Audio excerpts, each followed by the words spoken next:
Oh, I thought I took this off of here. My bad. What's going on, you guys? This be your boy Scotty by Nature TV, and we're here for a brand new review of Love and Hip Hop Atlanta Season 13, Episode 29. What is going on, you guys? I hope you guys are having a wonderful, wonderful Tuesday. And I intend on doing the exact same thing, you guys. What is going on, y'all? Now, listen, y'all. This is very bittersweet for me. I got to start off by saying that this is very bittersweet for me to be doing this review because, as I know it, this would be the last review that I would be doing of Love and Hip Hop Atlanta, simply because this was the last episode of the franchise. And like I said before, I can honestly say that this is very much so this is just very much so, like, I can't believe it, because I've been reviewing Love and Hip Hop Atlanta since season 1. The only time I didn't review a season all the way through was probably season 10, that pandemic season. That's the only time where I stopped mid-season. But anything else with Love and Hip Hop Atlanta, I reviewed this show from top to bottom. I reviewed it from season 1 all the way up till now. Love and Hip Hop Atlanta is a big part of why my channel is where it is today. My reviews were Love and Hip Hop Atlanta reviews were my biggest reviews of my channel. My channel has been recognized by some of the cast members on said show, whether it was Love and Hip Hop Atlanta or Love and Hip Hop Miami. I've been noticed by a lot of those people on this show. And I know that a lot of people felt like Love and Hip Hop Atlanta was pretty much a detriment of pretty much like a detriment of to the Black community, in so many words. Like, a lot of people felt like it was a detriment. And I never felt like it was a detriment. I never felt that way, because if we look at our real lives, we know people just like those people in our real lives. And some of those people that we were watching on said show, you know what I'm saying? Those issues that they were having with people, those were issues that were really had in real life. All the stuff that they were going through, I've seen people in my real life go through those same things. So a lot of it was relatable. As ratchet as a lot of it was, a lot of that stuff was like relatable.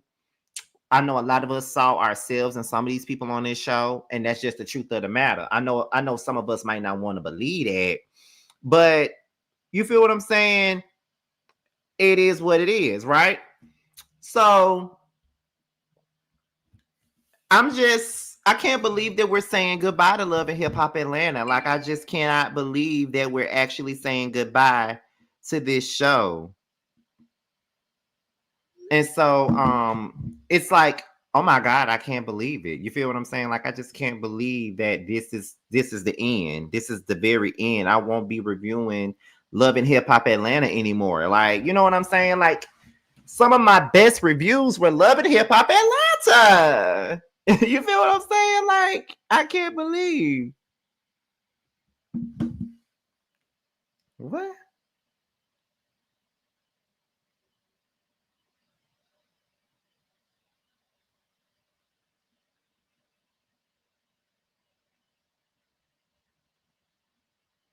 Hold on, y'all.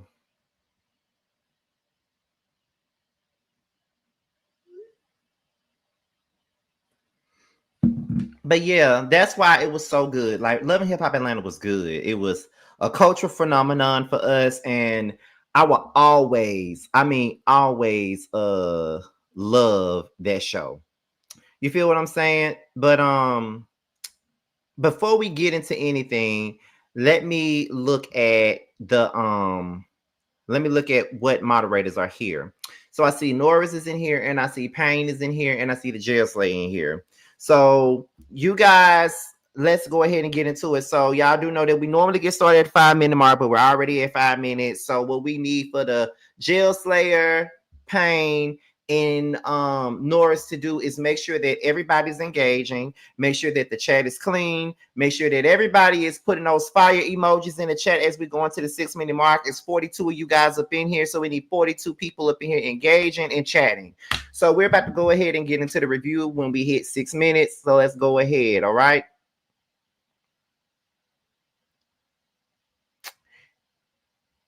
3, 2, 1. Boom. All right. Time for us to get into Love and Hip Hop Atlanta. Okay. It's time for Love and Hip Hop Atlanta. Period. Okay. So let's go ahead and get into it. So here we are. Where we at? So now we get into Erica Banks. Apparently, Erica Banks has been arrested, and we already know this. Her and her woman has been arrested, and then we find out that 24 and Salma has also been arrested as well. So Carly Red pulls up to save Erica, and we find out that 24 is trying to save Salma. Next thing you know, they're trying to get them out. That Carly is calling the people that she knows that could help her out. Let's see if she can get Erica out, get Salma out, get all these different people out, right? Next thing you know, Salma is being released and Carly takes them home. And I'm like, this is supposed to be Love and Hip Hop, not Love and Jailbirds. Like, why is it that everybody going to jail at the same damn time? You feel what I'm saying? I'm just sitting up there looking like, what in the fuck? It was crazy. But that was pretty much the gist of that. So Jock is rehearsing and Scrappy and Bambi pull up. And Scrappy was like, me and Brittany, that shit on ice. But me and the Bam, we just cooling it. We doing our thing. And we both pulling up to support Jock and all this other shit. So I'm literally like confused about this whole situation with him and Bambi, because it's like 1 minute y'all be acting like everything is okay, but then the next thing you know, y'all ain't really, on the same page. Now, all of a sudden, Shakira is hanging out with Bambi and getting along with Bambi, but she had a big ass problem with Brittany. So what's really going on? And why is Scrappy now getting, Shakira and Bambi on the same page? Not to say that there's anything wrong with it, but I'm trying to figure out why you're doing it now. Like, what's the tea? Like, why are you doing it now?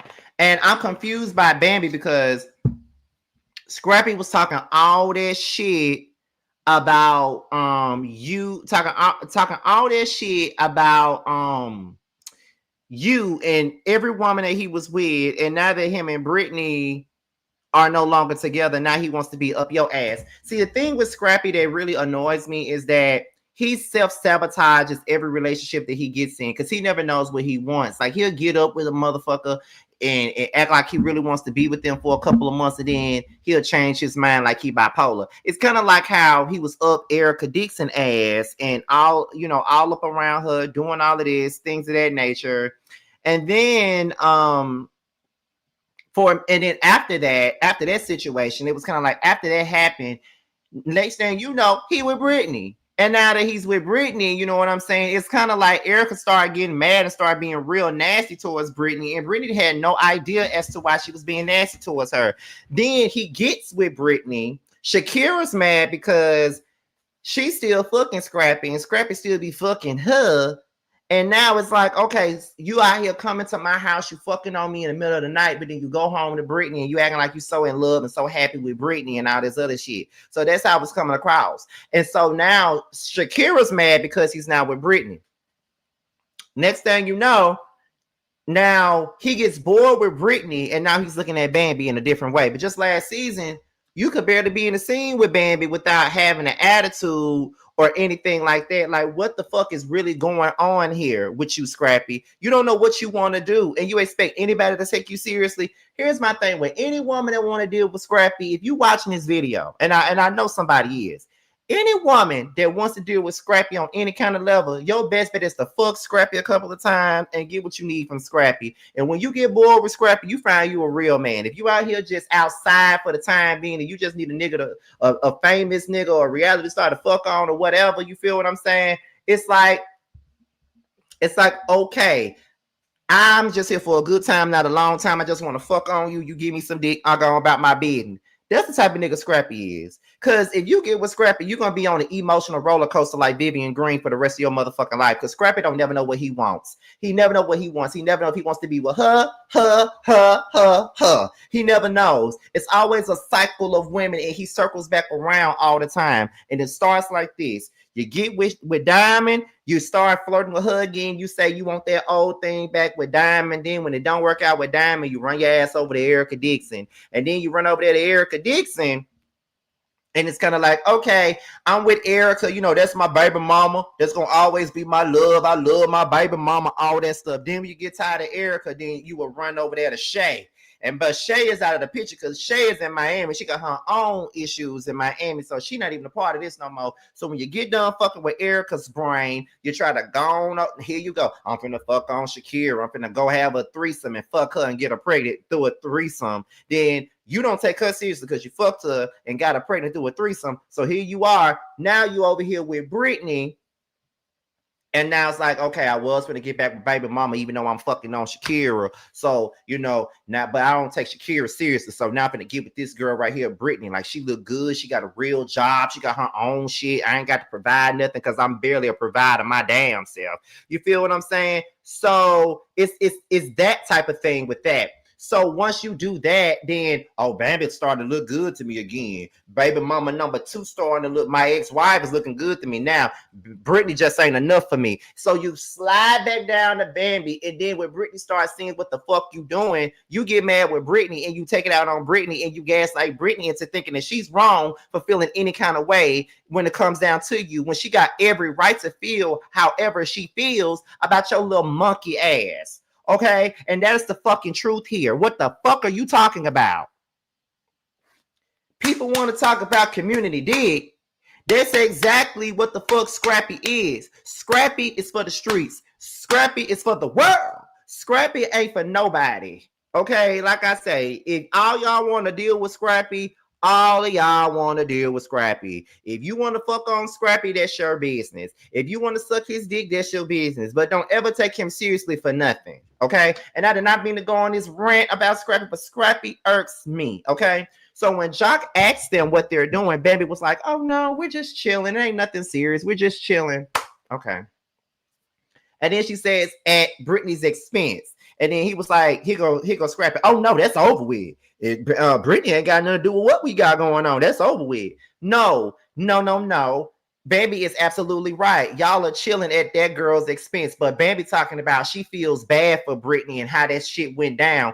Bambi, please. You don't feel bad about nothing. You don't feel bad about this situation happening. I feel like you took great joy in hurting that girl feelings. I don't think you feel bad about nothing that happened with Scrappy and Brittany than the man in the motherfucking moon. You think this shit funny is what you think.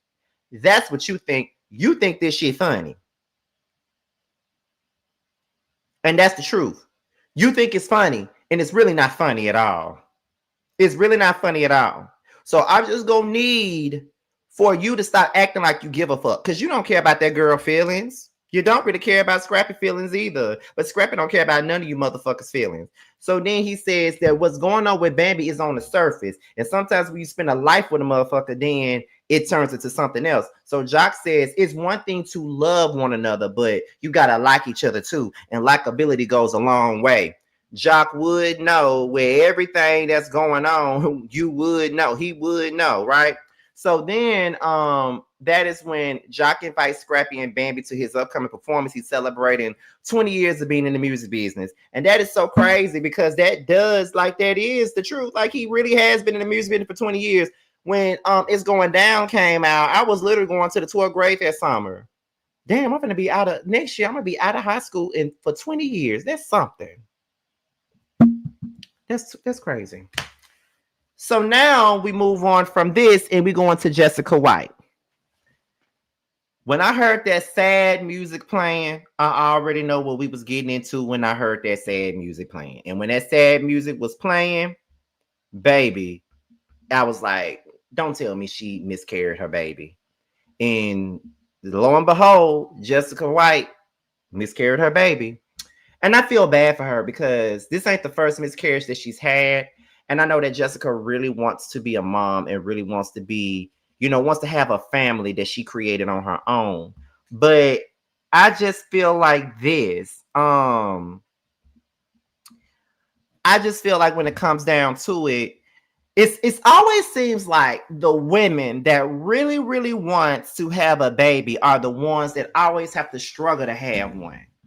And I feel like that is so unfair. Is it just me, or does it always come across that way? Like every time a woman really wants to have a kid, she's always the one that is having the roughest time with having a kid. And I just, like I said before, I just find it to be completely unfair. And I hate that, but I hate that that's just what it is. Like, I hate that that's the way it goes. It's like, there's so many women out there that don't even be wanting to have no kids and don't even want to take care of the kids that they got. And then you got someone like Jessica White that actually wants to be a mom and actually wants to take care of kids and things like that. And she don't even get the chance to even have no kid and shit like that. And it's just so, like I said, it's so damn unfair. I really hate that for her. Like, to see that she was out here, she lost another child. I just thought that was completely fucked up, and I really hated that for her. Like, it was just so messed up, and I'm just like, why? You feel what I'm saying? Like, why? Why does she have to go through that? I feel bad for Jessica White, like, for real. So moving on to the next, we get into Yandy and DC. Yandy says that DC wanted to talk to her. And she says after the way that he acted on that camping trip, she's really not in the mood to talk to DC. She really ain't got nothing to say to DC right now. And to be quite honest, in this conversation, she says the only thing that she's going to do in this conversation is pretty much, talk to her. I mean, she's pretty much going to, what word am I looking for? She's pretty much going to sit there and listen to what DC have to say. It's going to be so hard for her not to say anything, but she's going to sit there and she's going to listen to what he got to say, as hard as it's going to be. So DC starts talking, and I can tell that this is a hard conversation for both of them. And Yandy looks good now. Although she finna sit up here and cry her little ass off, Yandy looks good in the scene. DC starts talking. And he was saying that for 20 years, they had a friendship. Like, before they became lovers, before they became anything else, they were always friends first. Before anything, they were always friends. And he hates that they're in the place that they're in at this moment. And Mendici says that he doesn't feel like he was chosen by Yandy with everything that they had going on. And I found that to be complete and utter bullshit. I felt like that was bullshit, y'all. How the fuck are you going to look Yandy in her face and tell her that you didn't feel chosen? How the fuck did you not feel chosen when she has chosen you over her own self-worth? Let's start there. She's chosen you over her own mental health. She's chosen you over every damn thing else.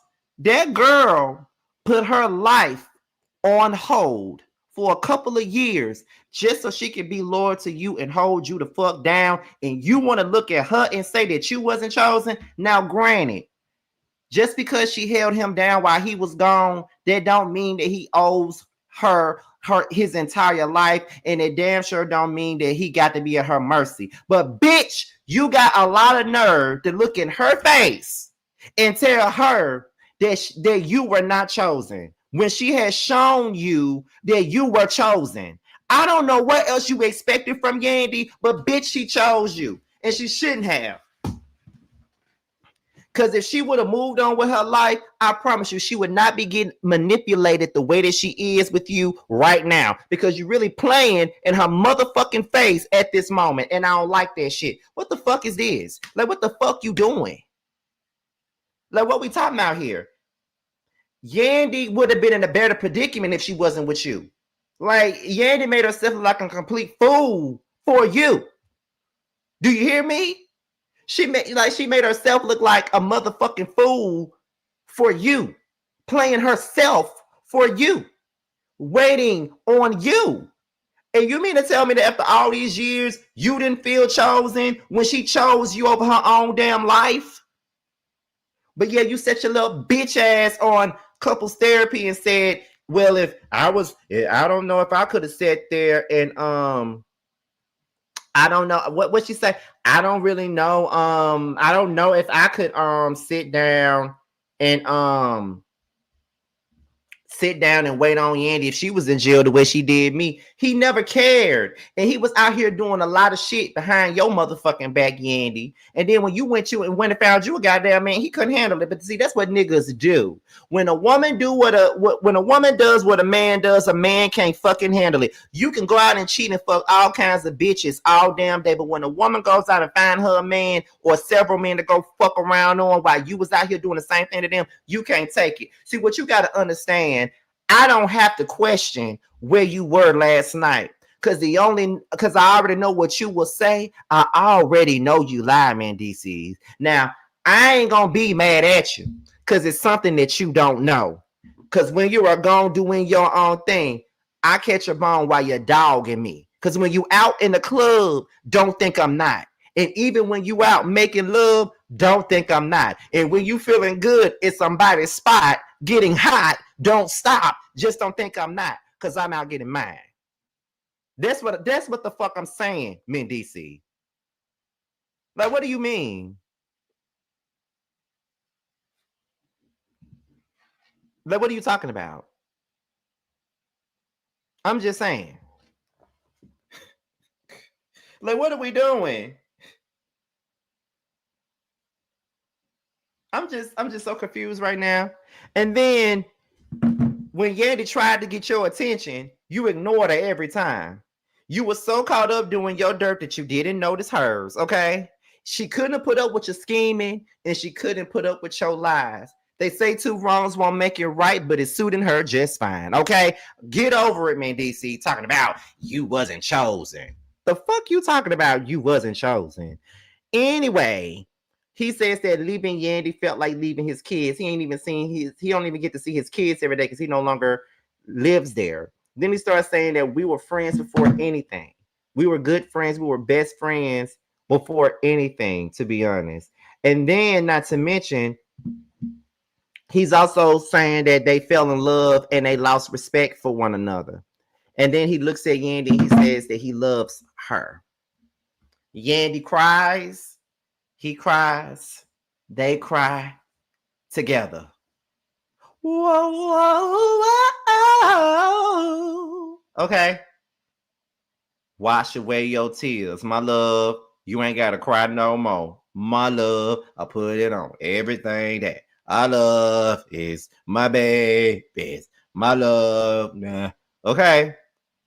That's just what it is. Okay. That's just what it is. So they hug and the scene is over with. I'm like, well, they gave us an Emmy-worthy scene, I guess. Moving on. So Erica, Banks, and Dro, they are released from jail, and they look like two juvenile delinquents getting out of jail.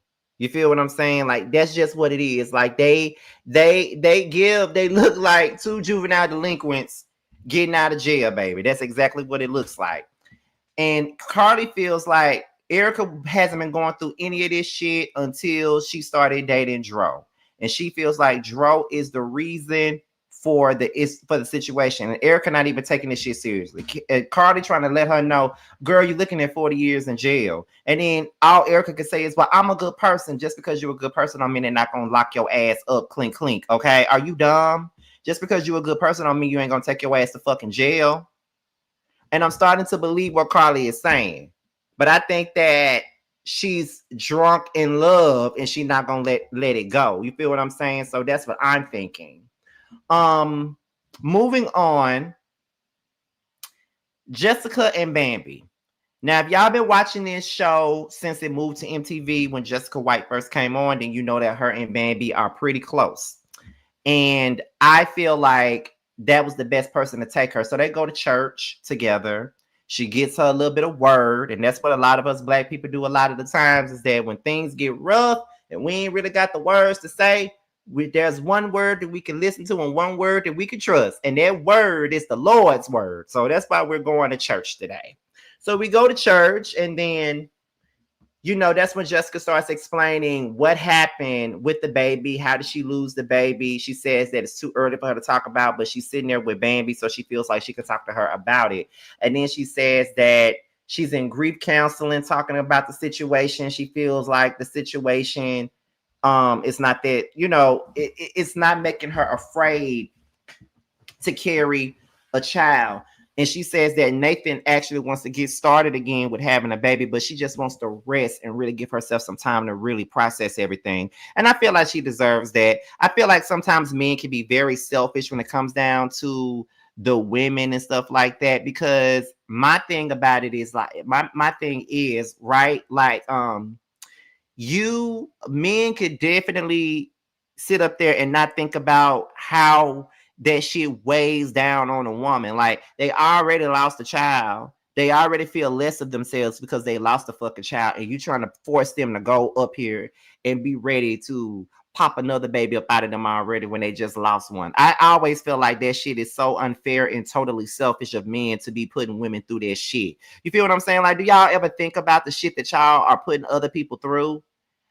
But I think that is a question that I feel like that is a question that people don't have an answer to, because the only answer that we got is that because they're selfish.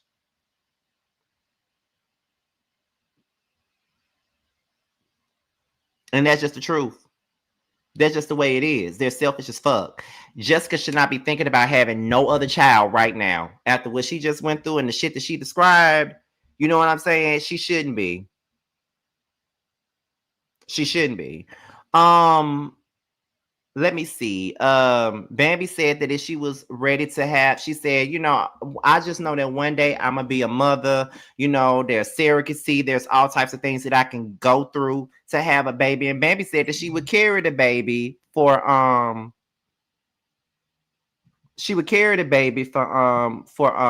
for Jessica.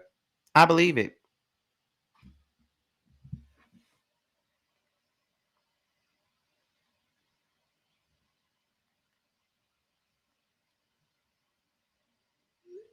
But let me see. So then after that, Sierra says that they will be served. Spice and Kirk and Rashida don't think that Sierra should be divorcing Zay. And I just feel like, of course, Rashida is going to say that she don't need to divorce Zay. I mean, look at her. She wants everybody to be in the same predicament that she's in. And that's just not it. Then the Copelands, they all discuss the kidney stuff, and they want to make, do this whole thing for Zane's brother. They want to come together as a family and do this thing. You feel what I'm saying? So that is pretty much just to that. But we're gonna get into the Copelands in just a second, because although we give Ashley a lot of grief, I really wasn't mad with her in this particular situation. So we get into Erica Banks. Her dad flies into Atlanta so they can have a conversation about her jail experience. One thing about Erica's daddy, I like him. I love Erica's dad. Her dad keeps it 100 with her. Like, there's one thing that her daddy gonna do. He ain't gonna play with her. He gonna keep it real with her. And I love that about her father. She talks about the jail experience. She said that she don't want nobody to ever go through the things that she went through while she was sitting up in that jail cell. That was not a place that she would want to be. You feel what I'm saying? So then after that, let me see. So then it was like, he said, I'm hurt by this whole situation. And I feel like at this moment, you are following Dro, because you doing that, you having drugs, all this other stuff. This is not what you do. And I feel like you've been doing a lot of this since you've been with Dro.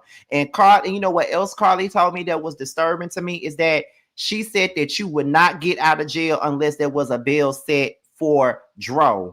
And Erica was like, Carly told you that? And then he was like, yeah, she told me everything. She was like, why would she tell you that? But I don't know why the fuck you mad at Carly for telling your daddy that, because guess what? Somebody need to tell him that, Because at the end of the day, you look stupid as fuck. Girl, get the fuck out of jail. Because Dro is the reason why you in there. And I get that you in love with Dro and all that other shit, but freedom is everything, girl. You know what I mean? And do you think that Dro would have stayed in jail for you until you got out? I don't think so. So you want to be mad with Carly for just simply telling your daddy the truth, something because you grown and you could, yeah, you grown, but Carly was just informing your daddy about what was going on. And what she said was the truth. It wasn't a lie. So I don't even understand why the fuck you mad. Get over it. She told your daddy, so the fuck what? Get over it.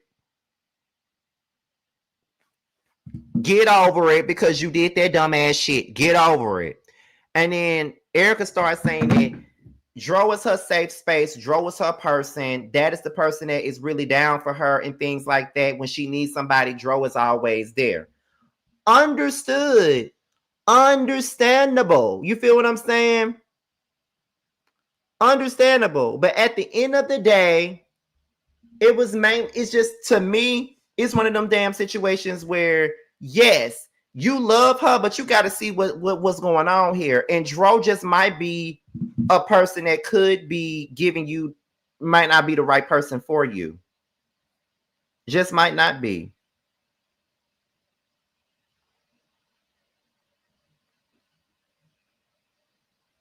Like, that's all I'm saying. You feel what I'm saying? Like, let me see. You can't ask your daddy to bail you out and then not expect him to get the entire story. He's sick of her. Exactly. How the fuck are you mad with Carly for telling your daddy everything that he needed to know when you the one that need to get bailed out? You the one that need to get bailed out. But you mad because she told the goddamn truth. How the fuck you mad because she told the truth? That's what happened. You sat there and was going to allow yourself to stay locked up for the sake of Dro, and that's just stupid. Like, why would you even do some shit like that? Why do you think that was okay? Why would you do that to yourself? I mean, I'm just being for real though. Just being honest though. Why would you do that? But okay, Erica, whatever. She says that she wants support from her father, but he says that he does support her. He gave her a hug and we move on. So now it's the cooking class. Zane, his brothers, Ashley, her mom, his mama, they all arrive there. So as they're sitting there getting ready to cook and stuff, Zane reveals that his younger brother has stepped up as a donor, right? So as they're getting ready to do the food, the next thing you know, Michelle walks in. And Ashley is immediately blindsided and she's immediately pissed off by the fact that Michelle just walked through the door. And now Ashley is the bad guy because she done got mad. And honestly, and being real, Ashley had every right to act a motherfucking fool. I don't care what nobody say. Ashley had every right to say what she want to say and be mad.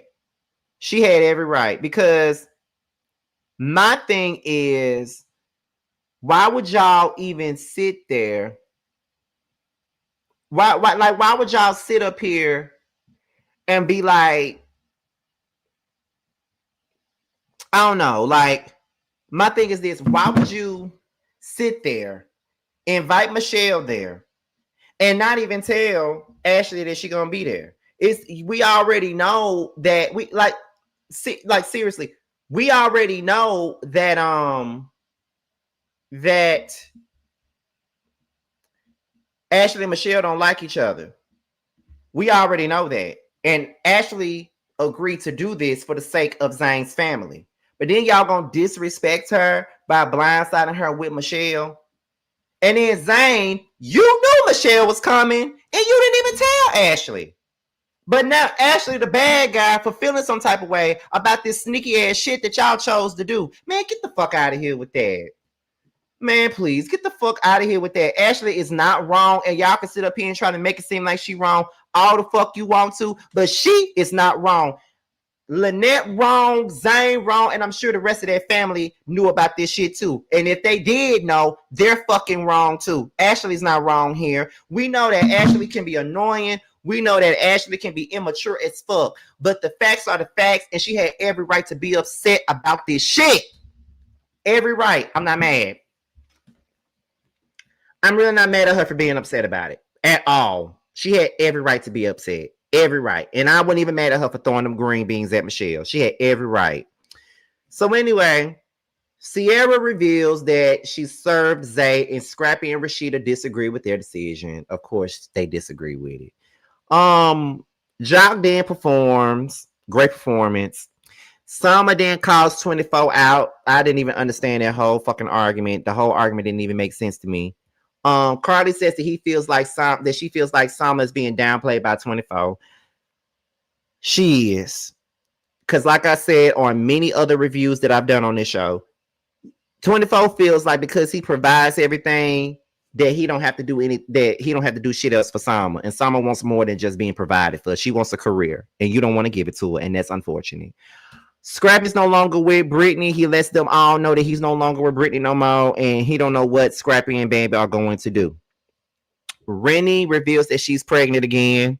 She said it's been the hardest year for her, but she got a new bundle of joy that's coming. You know, new babies are always a blessing. They're always a blessing, but at the end of the day, I don't really know. You feel what I'm saying? Like, you know what I'm saying? Like, I don't know.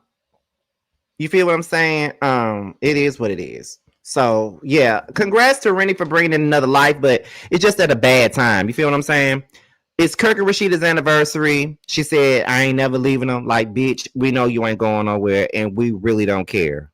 That's one part of this shit I won't miss is your ass, you or your husband. I would not miss y'all. Then Zay shows up. Sierra gives him the papers. He tears the papers up. He starts trying to kiss Sierra. He drunk and shit. He just wants some pussy.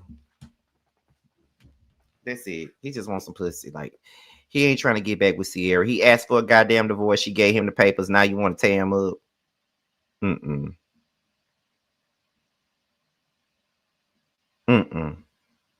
Nah. You feel what I'm saying? Like, that's some bullshit to me. So, but that's the way I see it though, y'all. Like, that's all I can really say about it. But y'all, that's about it, and that's about all. I will say that this was a good season of Love and Hip Hop Atlanta, which is why it's so unfortunate that we've come to the end of the road with this show. I mean, Love and Hip Hop Atlanta has been good these last few seasons. I know that they had a moment during season 10 where it went through this little phase where it wasn't good, but when they moved to MTV, it started to get good again. Like, of course, it's never gonna give what the first 4 seasons gave. Of course not. But it was good. It was good to watch. Like, I really enjoyed Love and Hip Hop.